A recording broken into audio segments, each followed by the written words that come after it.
Vamos a recapitular por contraste y oposición para entender bien qué diferencias hay esenciales desde el punto de vista metodológico entre las ciencias naturales y las ciencias sociales. Punto número 1. Las ciencias naturales estudian fenómenos relativamente sencillos, mientras que las ciencias de la acción humana estudian fenómenos relativamente complejos, o si quieren ustedes, complejísimos. Repito, el primer punto de diferencia que ya distingue a un científico natural, a un físico, a un químico, a un biólogo, a un médico, de un economista, es que el físico, el químico, el biólogo, el médico estudian fenómenos simples, sencillos, en términos relativos, mientras que nosotros, los científicos sociales, estudiamos fenómenos complejísimos. Anda, pero ¿qué dice el profesor Huerta? Si lo más complicado es lo que estudian los físicos, no están estudiando los agujeros negros, los quarks, los quasars, lo infinitamente grande, lo infinitamente pequeño. Eso a mí me parece mucho más complicado que estudiar la sociedad, que al fin y al cabo la sociedad, cualquiera, llega Zapatero y dice lo que hay que hacer, subir los salarios, bajar los impuestos, subir los impuestos, incluso el gobernador del Banco de España, aumentar la oferta monetaria, eso lo hace cualquiera, joder, dirigir la economía lo hace un don nadie. En cambio, para ser físico, hay que estudiar mucho. A pesar de las apariencias, es justo lo contrario. Y precisamente son tan complejos los fenómenos de la ciencia social que nadie los entiende y por eso hasta los más grandes ignorantes se atreven a dar su opinión. Nadie se atreve a dar su opinión sobre, yo qué sé, fusión nuclear, si soy un experto, ¿no? Un experto en física atómica. Ojo, no, esto no, cuidado, que esto yo no sé nada. O sobre reacciones del organismo ante la quimioterapia. No, esto sin estudiarlo. Pero todo el mundo pontifica sobre lo que hay que hacer, respecto de los salarios, el despido libre, la ayuda al tercer mundo, etc. Cuando resulta que los fenómenos sociales son muchísimo más complejos que los del mundo de la física, o de la astronomía, o de la química, o de la medicina. Precisamente por ser más complejos entendemos solo una pequeñísima fracción de ellos, y por eso nos pasa que la inmensa mayoría de la gente se atreve a dar su opinión, porque ni siquiera es consciente de aquello de lo que ignora. Pero los fenómenos del mundo de la economía son muchísimo más complejos que los del mundo de la física, porque el grado de complejidad conceptual y de categorías es infinitamente mayor. Fíjense, son 7.000 millones de seres humanos, cada uno de los elementos interactuando entre sí de forma creativa, creando nuevo conocimiento que antes no existía, cuando ningún átomo, ni ninguna estrella enana, ni supernova, crea, descubre, compone sinfonías, ni hace un nuevo guión de televisión, ni es capaz de concebir un sistema operativo, Windows 95, etc.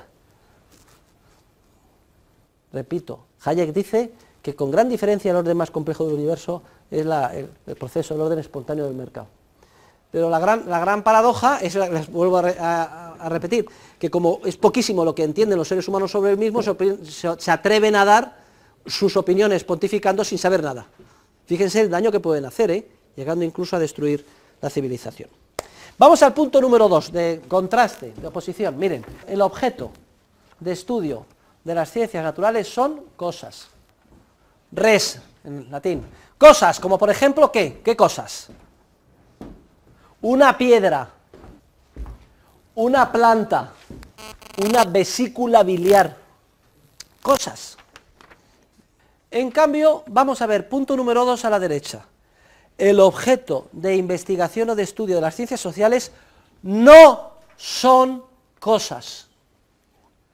El objeto de estudio de las ciencias sociales son ideas, y pongan ideas con mayúscula, y las subrayan. Ideas, las ideas que los seres humanos tienen sobre sus fines y sus medios. Esta es una diferencia esencial entre el mundo de la ciencia natural y el mundo de la ciencia social. En la ciencia natural estamos haciendo siempre experimentos de laboratorio, viendo y analizando cómo reaccionan cosas externas a nosotros. En la ciencia social lo que investigamos son ideas que otros tienen sobre lo que hacen, es decir, sobre sus fines y sus medios.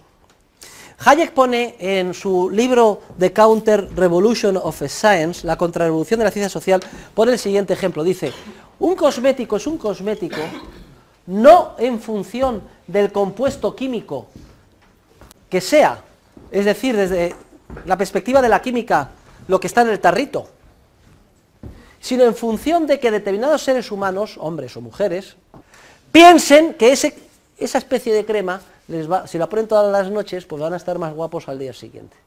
Basta que alguien piense eso para que se convierta en el cosmético. Lo que da la categoría conceptual en economía de cosmético a algo no es su compuesto químico, desde la perspectiva de la química, sino que las ideas que otros tienen respecto de ese compuesto químico, que piensen que les va a servir para alcanzar determinado fin. El ejemplo que yo pongo todos los años, el otro día lo hice en Polonia y se organizó un escándalo, lo ilustra a la perfección. Cuando yo rompo el billete y a todos se nos encoge el corazón, no es por el compuesto celulosa con tinta desde el punto de vista de la química y la física, es porque pensamos, el que más o el que menos, que ese billete es un medio para alcanzar cosas de valor.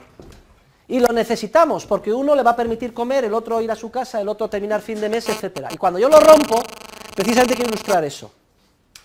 Que se nos ha cogido el corazón por las ideas que tenemos respecto de los fines que podríamos satisfacer cada uno de nosotros con 10 euros. Decimos que este profesor está destruyendo algo que a mí me hace falta. Pero yo estoy consiguiendo algo muy importante, y es resaltar la idea de que ustedes están dando categoría económica al billete no en función del compuesto que tiene, como celulosa y tinta, sino de las ideas que piensan que pueden satisfacer, o fines que pueden satisfacer, que son ideas espirituales con ese billete.